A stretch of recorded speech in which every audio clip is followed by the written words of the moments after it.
When the war in Iran kicked off, and Iran reacted by essentially closing the Strait of Hormuz, energy market analysts warned that, if the strait wasn't reopened in short order, oil prices would go to the moon.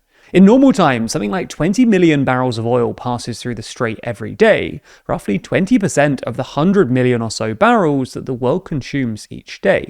And there's not really an alternative route available because, well, the strait is the only way out of the Persian Gulf. Market analysts noted that 20 million barrels a day is roughly how much global oil consumption fell by during the height of the pandemic, implying that, for the global economy to adapt to a prolonged closure of the strait, we would need to see a pandemic-level slowdown in economic activity, and that prices would keep rising until this happened. 2 months on, however, Iran and the US look no closer to a deal, and the Strait of Hormuz is still closed. But despite this apparently unprecedented dislocation in the oil market, which the IEA chief described as more serious than the ones in 1973, 1979, and 2022 put together, prices have basically hovered around the $100 mark. A fair bit higher than they were before the war, sure, but nowhere near as high as most people thought they'd go, and definitely not unprecedented. Oil hit similar highs in the aftermath of Putin's invasion of Ukraine, for instance, and traded around the $100 mark for most of the early 2010s. In fact, on an inflation-adjusted basis, in other words, adjusting for the fact that a dollar is worth less today than it was back then, the prices we're seeing right now are basically within normal historic bounds. So in this video, we thought we'd try and figure out why oil prices are not higher, and whether this might be the result of some mischievous meddling in the markets.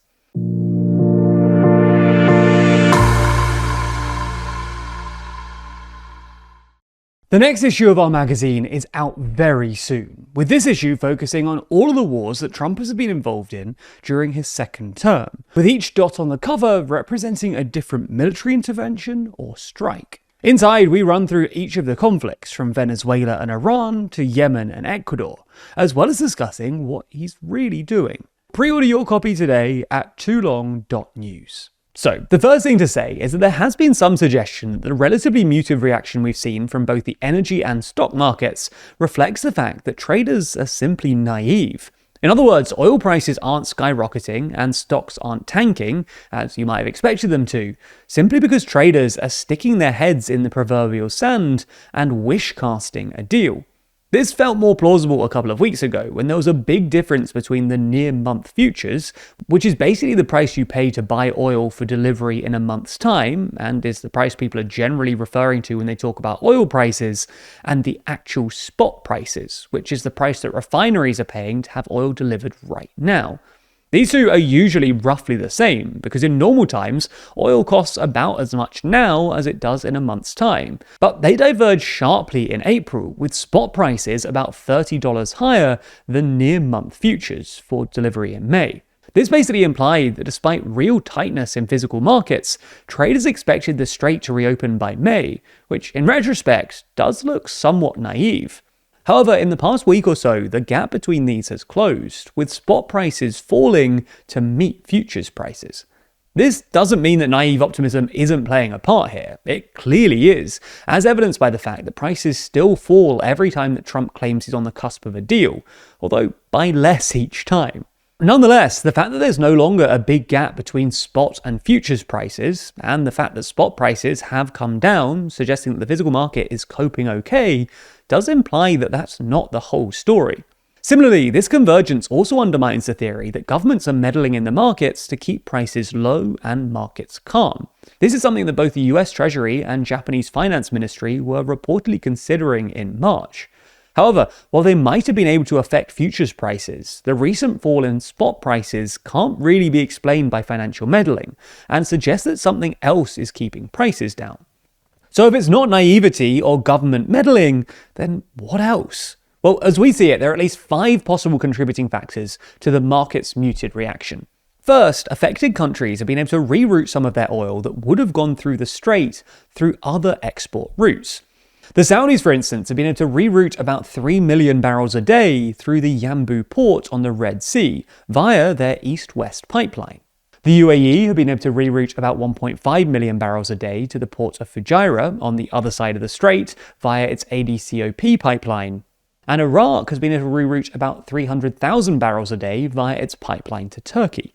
All in all, this means that affected countries have been able to reroute about 5 million barrels a day via other export routes, which takes the real shortfall down from about 20 million barrels a day to more like 15 million. Secondly, some ships are still getting through the strait. According to Bloomberg tracking data, traffic is down about 90% since the war, but something like 4 ships a day are getting out. This probably represents about 1 million barrels, taking the shortfall down again to about 14 million barrels a day. Third, and perhaps most importantly, the world has been able to dip into unusually well-stocked inventories. There was something like 8.4 billion barrels in global inventories at the start of the crisis, according to JP Morgan, well above the historical norm. Unsurprisingly, these have been drawn down at an unprecedented rate, keeping prices low and averting shortages. But this can't go on forever, and Bloomberg reckons that we'll start running out of accessible stockpiles around September. Fourth, we've seen a sudden reduction in imports from China, which is usually the world's biggest oil importer.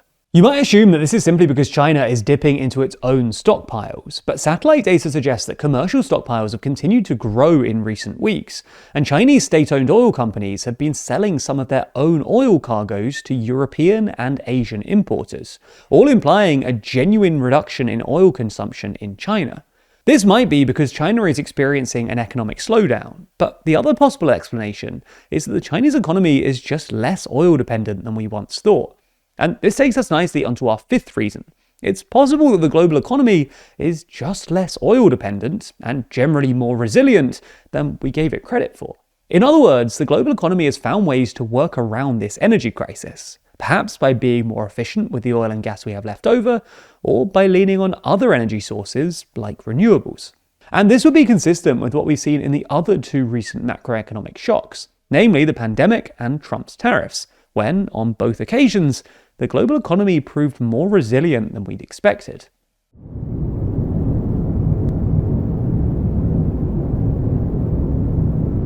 Greenland. For decades, it's been viewed as little more than a giant ice sheet on the edge of the world. A massive ice fortress that most of us only ever saw from 30,000 feet on a flight to somewhere else.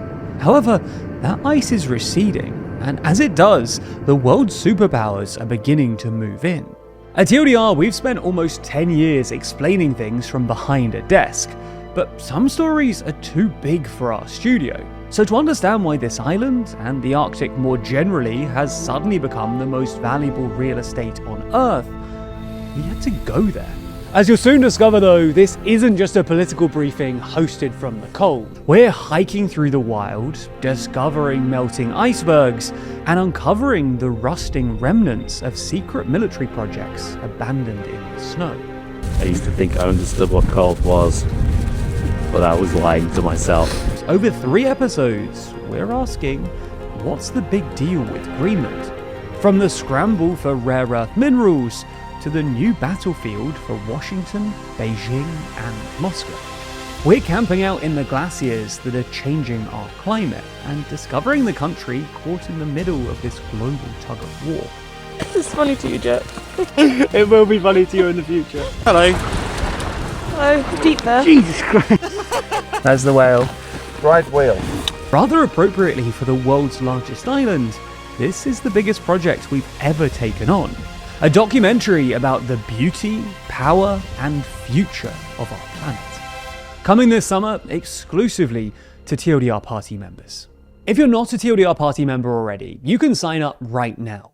Members not only get access to 2 long documentaries like this one, but they also get access to the audio versions of every article in our magazine, Too Long, each narrated by the writers of those articles, allowing you to listen along to it all. You also get access to our behind-the-scenes podcast, The Bullpen, access to our extra podcast, The Last Move and The Last Word, our brand new news quiz. Yes!